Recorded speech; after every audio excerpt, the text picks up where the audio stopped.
Yes, hi, this is Dr. Khan.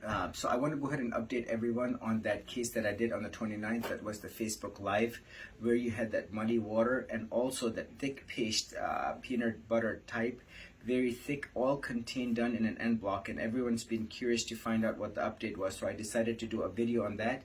As you will see, it is imperative, it is extremely important to not only remove the implant capsule plus all inflamed tissue around what is the proximity of the capsule, because you don't want to leave any inflamed burden behind. And this is precisely the reason why. As you will see down here, I put the cytology report, which is 40 cc's of cloudy brown fluid that was removed. It was sent for cytology. This is to rule out BIA-ALCL, which is breast implant associated anaplastic large cell lymphoma, and it is negative for malignant cells. Must check the fluid for CD30 analysis, and there is no lymphoma present. So this is very important, and I said it is mandatory whenever there is any fluid to send that off. Also, if I may mention, this is the pathology report. This is the final diagnosis out of the big hospital, and which is the right breast implant capsule excision. There is refractile material with calcification seen on item B, which is the left breast implant capsule.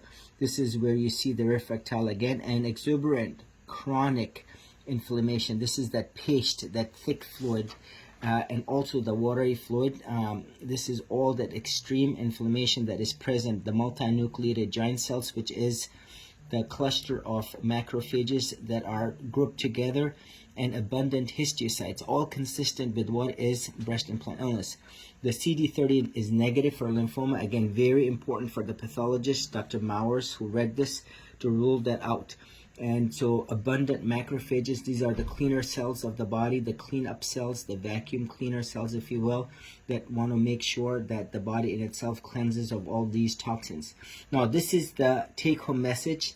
The left chest mass that are removed, people say, well, leave that behind because that's volume. Absolutely not, because as you can see, there is chronic inflammation that's present in it. There is abundant histiocytes and response to what is refractile material. There is fat necrosis, which is death of the fat cells, hard tissue, and this was analyzed for CD30 analysis for lymphoma and negative, and there are abundant macrophages. And so the goal here is that all bad inflamed tissue must be removed in addition to the capsule. For someone to say just the thinness of the capsule is how good the plastic surgeon is, I say not. The good plastic surgeon is the one who's going to remove the implant capsule plus any inflamed tissue, be it the small area of fat. And this is consistent with what Dr. Dijkman said from the Netherlands, that there is migration gel bleed, and in this case the silicone bleed that has moved around in the periphery. And the plastic surgeon must remove not only the implant and capsule and the end block, plus any inflamed tissue. If they find any lymph nodes, any tissue, because you don't want to leave that burden behind. If you do, then the patient is not going to bounce back and you have done the patient disservice. So again, the key is to remove all inflamed tissue, classically seen right here in this report.